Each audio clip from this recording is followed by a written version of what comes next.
Hey, thank you so much for joining me on this live. I am going to be answering the big question. And that big question is, should you, if you have a loved one that has a drug or alcohol problem, ask them to leave, kick them out, however you want to put it, make yourself leave. But that is ultimately the big question, the one that we struggle with the most as loved ones of people that have substance abuse problems. And I'm going to give you a formula or a way to think about this so that you can make your decision, so that you can know if that's what you need to do, and if so, when do you need to do it? How do you need to do it? How do you enforce that boundary? All of those things are what we are going to answer on this live this evening.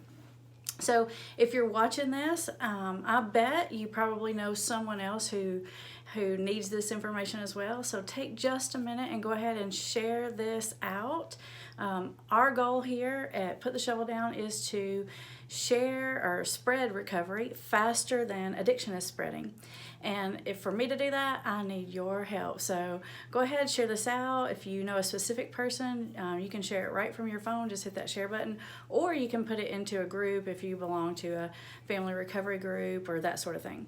If you happen to be someone in recovery and you're watching this video, please keep watching, because I really want to hear what you have to say about this. So definitely talk to me in the chat. This is a live, so it is a discussion, and let me know what you think. And you can write it down in the chat. If you say, Amber, you're crazy, you can put that in there, and you can tell me if you think that families should kick the person out or not, or if so, under what circumstances, and all that. The worst thing about having a loved one with a drug or alcohol problem is that it puts you in a constant position of having to make a difficult choice where there is no good answer. And no matter what you choose, you lose. And that's what makes you so sick about it. It's not about, well, I just need to make the right choice. It's like, what is the right choice? If you're a parent, is it the right choice to put your kid out on the street? I mean, that goes against every fiber of your being. There is nothing inside of a mom or a dad that says, put your kid out on the street. It's just completely unnatural. And you may have to do that sometimes, because sometimes that child is causing so much trouble in the house that you don't have much choice about it. And that leaves you in that really horrible feeling, put them out on the street, worry about them constantly, feel sick every time the phone rings, all of those things. Or let them stay in the house and cause havoc and destroy your marriage and everybody else in the family. You're just stuck in a rock and a hard place. And if you have a spouse with a substance abuse problem, it's not any easier for you, because you've got to make this decision. Is it better for me to stay married and raise my children in a two-parent house, or is that causing more damage and I should either ask them to leave or leave myself? These are the tough questions. These are the ones that we have to answer. And I can't answer that for you, but I can give you sort of some guidelines or some ways to think about this so that you can make this decision for yourself. Now, before I go into that, as we're waiting for people to join, I would say that I have stronger feelings about whether or not you should let someone come back home, especially if it's a kid, let someone come back home outside of treatment. I have stronger feelings about that than I do about the should you kick them out once, if they're currently in your house. So let's start with that, because I think that is one that if you're not facing now, that you very well could be facing in the future. So if you've got a loved one in drug and alcohol treatment, either now or in the future, and they say, I don't like it here, I'm miserable, I want to leave, come get me, come home, I can for sure tell you that's a bad idea. If they're not being successful in that kind of environment, they're not going to be successful at home. So the idea of taking someone out of treatment and bringing them back to your house, like before treatment's done, seriously, that is like a crazy high risk decision to make. The chances that they're going to have havoc back in your house are about 99%, and it's going to happen quickly.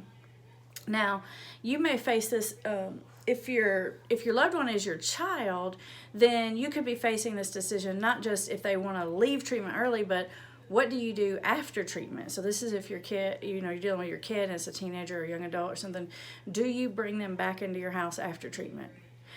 I am pretty strongly against bringing a young person back into the house after treatment. It just never goes well, because even when they're in a good state of mind, even when they're working a recovery program and trying really hard, it is so difficult to undo those long-standing family dynamics that before you know it, them, you, and everybody in the house is going to be sucked back into those old patterns and ways of being, because you've been traumatized by this, which means you're going to be very, very hyper vigilant over everything that person does. It is so awful having a front row seat to this kind of train wreck, especially when it's your kid. So when you have that front row seat, the chances that you're going to make some bad decisions, that you're going to fall into controlling behavior and all that stuff, it's a lot higher. So usually when a young person goes to treatment, the treatment center will help you make some aftercare choices, and they'll make some recommendations. If it's a young teenager, you may not have much choice but to bring them back home. And if that's the case, then there's some other videos on my channel. I want you to check those out. If you're watching the replay, I'll try to link them up here, because you basically don't have much choice. If you're dealing with a young adult, find some way. Let them do sober living house, recovery house, that sort of thing is my strongest suggestion. I've actually got some videos coming up on that in the next couple weeks, some brand new ones that you haven't seen yet. So definitely check those out. Now, if it's a spouse and they're away at treatment, then they're probably coming back home. So, the idea, well, I guess unless you told them, like, you can't come back home, then they're probably coming back home. And that's a little different than if it's a young adult child, but still very complex. So let's move into whether or not you should ask someone to leave. Here's the way I figure that out. Most families think about that. They think about, well, if I let them stay here, then I'm enabling. Aren't I enabling? Like, isn't that what that is? Well, it maybe. I guess it kind of is, but, those of you who follow a lot of my videos, that I feel like the playing the bad guy role is the most enabling thing, more than letting them stay in your house. So I don't want you to make that decision based on whether or not you feel like you're enabling. I don't want you to make the decision about whether or not to let someone stay in the house or kick them out or whatever based on what you think is going to make them change, okay? So that's the reason most families do it. Most families feel like I have to kick them out or else they're never going to change. Well, I guess there are some cases where maybe that's true. If you're in recovery and you're watching this video, let me know what you think. Have you ever been kicked out of your house? Do you think you absolutely had to be kicked out? What do you think? It's just that my experience is addiction keeps on doing its thing no matter the consequence. I can't tell you how many people, young people especially, or even adults, alcoholics, addicts, doesn't matter. Once they're out, the dam really breaks, and the drinking and the using escalates like big time. They move into like end stage addiction because there's nothing there anymore to hold back that floodgate. And so I don't want you to make the decision to think, okay, if I kick them out, then they're going to hit bottom really quickly and they're going to turn it around, because I can't promise you that's going to happen. In fact, in most cases, it's likely to get much worse before that were to happen. And so don't make the decision about putting someone out based on your thinking that it's going to make them stop doing what they're doing. What you need to make that decision based on is about how much chaos is it causing in your house. If having that person in your house is absolutely destroying your house, let's say you have kids and it's traumatizing them and it's traumatizing you and it's running the show and it's been doing this for a long time, you make the decision to ask someone to leave based on your needs and the family's needs, not necessarily what you think the addict or the alcoholic needs. Does that make sense to you? So it's kind of like, this is how you make a decision. Don't do it because you think, I got to do it for them. Make that decision for you based on your house, because either which way, it's just going to suck for you, because you got to be the bad guy here, because you either have to leave them in your house and think, God, I'm making the wrong decision. It's not the right thing to do for them. I'm enabling, I've got chaos in the house. You got that side, or you got this other side, which is like, oh, let me throw them out and then I have to worry about them. And then, what if what if it's your husband, what if he's out there on the street and he dies and your children don't have a dad? I mean, it's complicated. And that's what is so crappy about this whole dang thing, is that no matter what, you have a bad choice to make. Now, if you're watching this because you're a parent of a young person with substance abuse problem and you're married, listen to me. This is very important. I'm getting real close to you. Listen to me. You need to be on the same page when you ask that person to leave. Do not ask your child to leave if your spouse is not on board. Because if something were to happen, your marriage will never survive it. Because the one that really resisted it will always blame the one that wanted to make it happen. And that will destroy the family. So if you're going to ask a young person to leave and you have married parents, whether it's the biological parents or the step parent and the regular parent, whatever, both parents must be on the same page. Because I'm telling you, your marriage probably won't survive it if not, because one of you is going to be holding such grief, such resentment against the other. You've got to get lined up, so that you got to be at that place where it's like, no matter what happens, you and I are in this. We made this decision together, and we're not going to blame each other. We made the best decision we know how to make at the time. So hopefully that helps clear that up for you if you are a parent. Let me look at my notes right quick, make sure I'm not missing anything. Let's see. Oh, I know. I did miss this thing. How do you do that if you're going to ask them to leave? I generally would encourage you, if you're going to ask someone to leave, to sort of set up the situation where it's kind of like they kick themselves out. And let me explain what I mean by that. Basically, it's like, instead of you saying, that's it, you got to go, blah, blah, blah, blah, blah, what you need to say is, to be here, this and this and this and this needs to happen.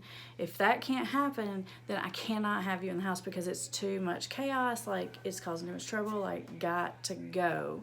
And so you want to set that situation up where they're like, fine, that's ridiculous, like I don't want to follow these rules or whatever, and then they leave. That's the best way, if possible, to get someone to leave, because they have less of an ability to make you the bad guy. Not that they won't, because they will no matter what you do, but they have less of an ability to make you the bad guy, because it's basically making them make the choice versus just purely, like throwing their stuff on the street one day. It's gonna have to be, you decide, you want to do this or you want to do that. And then they can't, like I said, they can't come back and blame you so much. If you are, and then this kind of goes into the category of how you do this. One thing to know is that if someone's living in your house, legally, I guess at least in this state, and I'm guessing in most states, you can't just throw someone out. Legally, you can't, because they're a resident. And if you're going to put them out, you have to go to the courthouse and get an eviction notice, like it were a tenant or a renter or something. And you have to do a 30-day thing. Now, I have seen parents do this. I have literally seen them go down, file the eviction notice, and let the 30-day ticker or whatever it is start counting down to it and say, dude, you got 30 days, you're out. But that's a really hard thing to do, that way, to sort of say, I'm evicting you. So think about this. Even though you legally can't do that, I'm gonna get myself in trouble here. Is this person going to have the ability to fight you on it? Do they know that? If this is your child, whether it's a young adult, they may not know that. we don't necessarily tell them that. Sometimes they know that because they're pretty savvy, and sometimes they don't. So sometimes they'll turn around and look at the parent and be like, you can't throw me out, like I live here. And they'll call the cops on the parent, which, hold on one second, I got little kids in here.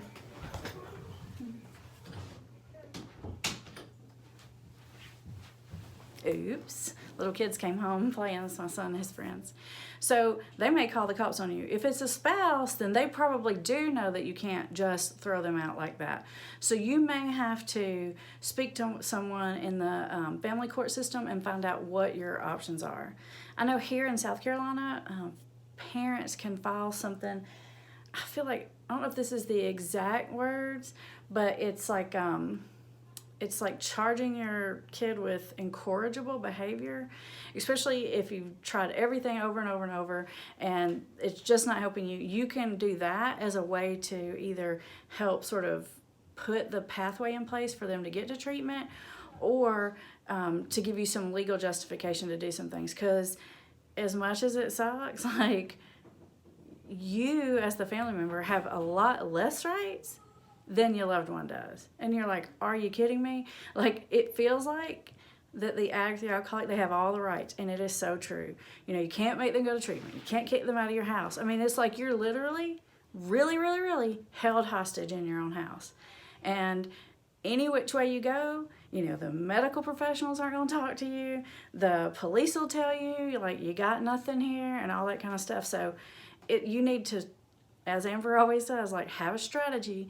Think this through, have some consultation with someone, whether that's legal consultation or with a family addiction specialist or something like that, so that you know what the rules of the game are and have a strategy about how you're going to do it. Do not, I repeat, do not throw someone out of the house on a whim. You know why? Because you're not going to stick to it. Because if you do it on a whim, that means you're doing it in a moment where you're just mad and you can't take it and you're saying, that's it, you're out. That when that mad goes away, they're going to be back in. And that's the worst thing, is to be like, you got to leave, then come back. You got to leave, then come back. Definitely don't do that. If you're going to do it, you need to have thought this process through. You need to think about how you're going to do it. You need to think about how you're going to have that conversation, legal aspects, and all of those things. Be smart about the decision. Let me think if there's anything else. If you're watching, let me know what you think. Have you had any experience with this? Have you ever had to ask a loved one to leave? How did that go? Are you glad you did it? Do you regret it? If you're a person in recovery, have you ever been asked to leave? Do you feel like it was helpful or not helpful? There's no clear answer to this question about whether any particular person should or shouldn't, but there are some definite guidelines to it. So, if you are struggling with this and you feel like you really are on the verge of this and you're not sure what to do and you need a consultation, then feel free. I've got some links in the description below about how you can get a consultation with a specialist, just to have, it's not even like commitment to counseling or anything. It's literally a consultation like, what should I do in this situation? Is it time? If it is time, how do I go about doing that? So if you feel like you need that, if you're on the verge of this, if you're struggling with it, like I said, don't make the decision on a whim. Think it through, talk it over. If you need that link, use it. Talk to one of our family specialists, or talk to someone if you have an Al-Anon sponsor. But definitely get strategic about it. Thank you guys so much for joining the live, and I will see you next time.